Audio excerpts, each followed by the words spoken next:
ಎಲ್ಲರಿಗೂ ನಮಸ್ಕಾರ. ಸಬಿ ರುಚಿಗೆ ಸ್ವಾಗತ. ನಾನಿವತ್ತು ಗೋಬಿ 65 ಮಾಡ್ತಾ ಇದ್ದೀನಿ. ತುಂಬಾ ರುಚಿಯಾಗಿರುತ್ತೆ, ಈಸಿಯಾಗಿ ಮಾಡ್ಕೋಬೋದು. ಬನ್ನಿ ಈ ಒಂದು ರೆಸಿಪಿನ ಹೇಗೆ ಮಾಡೋದು ಅಂತ ನೋಡೋಣ. ಅದಕ್ಕಿಂತ ಮುಂಚೆ ನೀವು ನಮ್ಮ ಚಾನಲ್ಗೆ ಹೊಸಬರಾಗಿದ್ದರೆ ಇವಾಗಲೇ ನೀವು ಸಬ್ಸ್ಕ್ರೈಬ್ ಮಾಡಿ, ಪಕ್ಕದಲ್ಲಿರುವ ಬೆಲ್ ಐಕನ್ ಕೂಡ ಪ್ರೆಸ್ ಮಾಡಿ. ಅದು ಹೇಗೆ ಮಾಡೋದು ಅಂತ ನೋಡೋಣ. ಮೊದಲಿದ್ದಾಗೆ ನಾನಿಲ್ಲಿ ಒಂದು ಅರ್ಧ kg ಆಗುವಷ್ಟು ಗೋಬಿಯನ್ನು ತಗೊಂಡು ಚೆನ್ನಾಗಿ ಕ್ಲೀನ್ ಮಾಡಿ ತೊಳೆದು ಇಟ್ಕೊಂಡಿದ್ದೀನಿ. ಈ ಗೋಬಿಯನ್ನು ಒಂದು ಸ್ವಲ್ಪ ಬೇಯಿಸ್ಕೋಬೇಕು ನಾವು. ಇವಾಗ ನಾನಿಲ್ಲೊಂದು ಬಾಣಲೆ ಇಟ್ಕೊಂಡಿದ್ದೀನಿ. ಅದಕ್ಕೆ ಸ್ವಲ್ಪ ನೀರನ್ನು ಹಾಕ್ಕೊಂಡು ಇಟ್ಕೊಂಡಿದ್ದೀನಿ. ನೀರು ಚೆನ್ನಾಗಿ ಬಿಸಿಯಾಗಿದೆ. ಬಿಸಿಯಾಗಿರುವಂಥ ನೀರಿಗೆ ನಾವು ತೊಳೆದು ಕಟ್ ಮಾಡಿ ಇಟ್ಕೊಂಡಿರುವಂಥ ಗೋಬಿಯನ್ನು ಹಾಕ್ಕೊಳ್ಳೋಣ. ತುಂಬ ಜಾಸ್ತಿ ಹೊತ್ತು ಇದನ್ನು ಬೇಯಿಸಬಾರ್ದು. ಚಿಕ್ಕದಾಗಿ ಒಂದು ಕುದಿ ಬರುತ್ತೆ ನೋಡಿ, ಅಷ್ಟರವರೆಗೆ ನಾವು ಇದನ್ನು ಬೇಯಿಸ್ಕೊಂಡ್ರೆ ಸಾಕು. ಇಲ್ಲಿ ನಾನು ರುಚಿಗೆ ತಕ್ಕಷ್ಟು ಉಪ್ಪನ್ನು ಕೂಡ ಇಲ್ಲಿ ಹಾಕ್ಕೊಳ್ತಾ ಇದ್ದೀನಿ.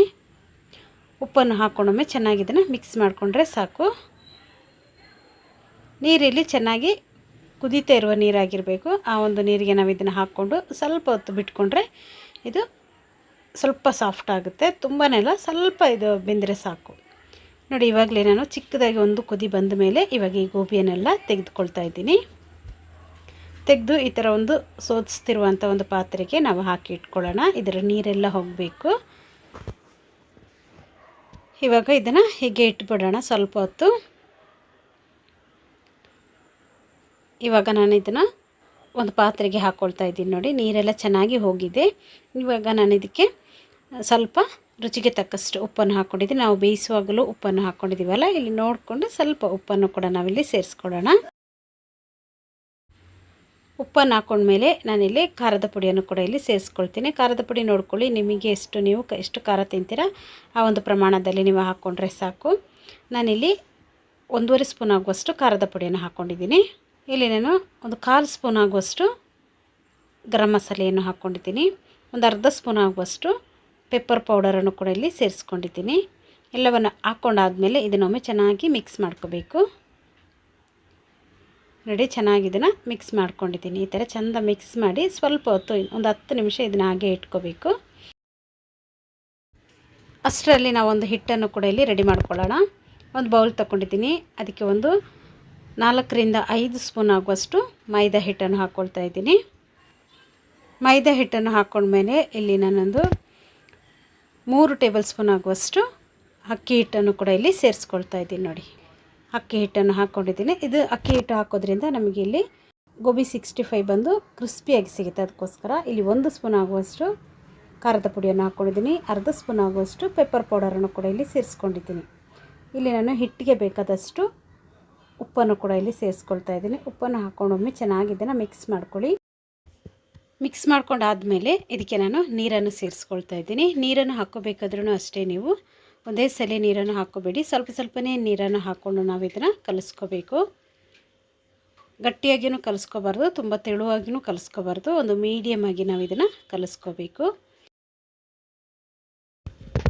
ನೋಡಿ. ಇಲ್ಲಿ ಇನ್ನೂ ಸ್ವಲ್ಪ ನೀರನ್ನು ಹಾಕ್ಕೊಳ್ತಾ ಇದ್ದೀನಿ ನಾನು. ನೀರನ್ನು ಸ್ವಲ್ಪನೇ ಹಾಕ್ಕೊಂಡು ನಾನಿಲ್ಲಿ ಕಲಿಸ್ಕೊಳ್ತಾ ಇದ್ದೀನಿ.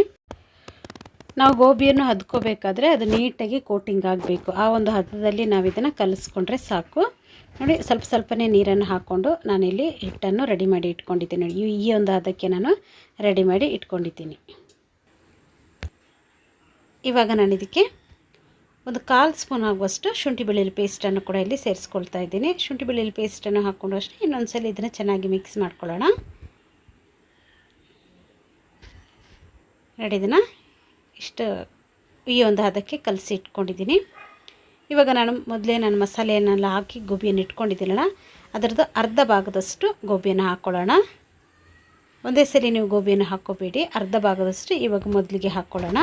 ಹಾಕ್ಕೊಂಡು ನೋಡಿ ಈ ಥರ ಮಿಕ್ಸ್ ಮಾಡ್ಕೋಬೇಕು. ಜಾಸ್ತಿ ಇದನ್ನು ಮಿಕ್ಸ್ ಮಾಡ್ಕೋಬಾರ್ದು. ಯಾಕೆ ಗೊತ್ತಾ, ಗೋಬಿಯಲ್ಲಿ ನಾವು ಹಾಕಿರುವಂಥ ಮಸಾಲೆ ಅದರಲ್ಲೇ ಇರಬೇಕು ನೋಡಿ. ಈ ಥರ ಒಂದು 2-3 ಸಲ ಈ ಥರ ತಿರುಗಿಸ್ಕೊಂಡ್ರೆ ಸಾಕು.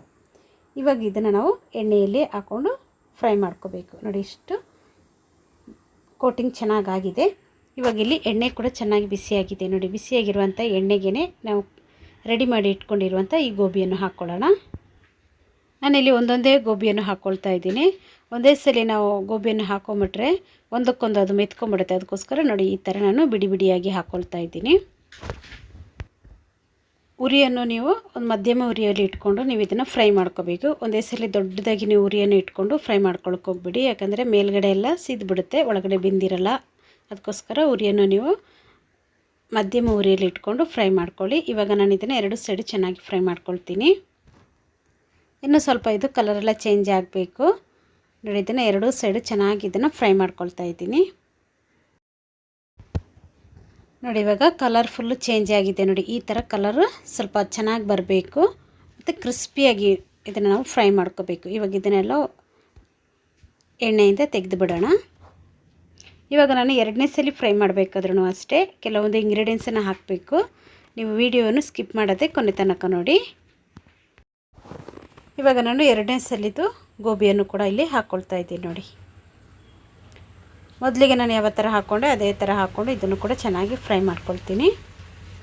ತುಂಬಾ ಚೆನ್ನಾಗಿರುತ್ತೆ. ಸಂಜೆ ಸ್ನ್ಯಾಕ್ಸ್ ಆಗಿ ಇದನ್ನು ಮಾಡ್ಕೋಬೋದು ನೀವು. ಇದನ್ನಂತೂ ನೀವು ಸಾಸ್ ಜೊತೆಗೆ ತಿಂದರೆ ಅಂತೂ ತುಂಬಾ ಸೂಪರಾಗಿರುತ್ತೆ ನೋಡಿ. ಇವಾಗ ಇದು ಕೂಡ ಚೆನ್ನಾಗಿ ಫ್ರೈ ಆಗ್ತಾ ಇದೆ ನೋಡಿ. ಇದು ಪೂರ್ತಿಯಾಗಿ ಫ್ರೈ ಆದಮೇಲೆ ಇದ್ರ ಜೊತೆಗೇ ನಾನೊಂದು 4 ಹಸಿಮೆಣಸಿನ್ಕಾಯಿನ ಹಾಕ್ಕೊಂಡಿದ್ದೀನಿ.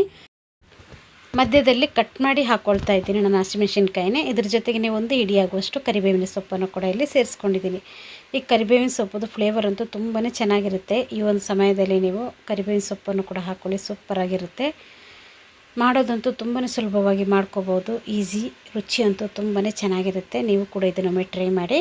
ಇವಾಗ ಇದೆಲ್ಲ ಚೆನ್ನಾಗಿ ಫ್ರೈ ಆಗಿದೆ ನೋಡಿ. ಇದನ್ನು ಕೂಡ ನಾವು ಇದನ್ನು ತೆಗೆದಿಟ್ಕೊಳ್ಳೋಣ.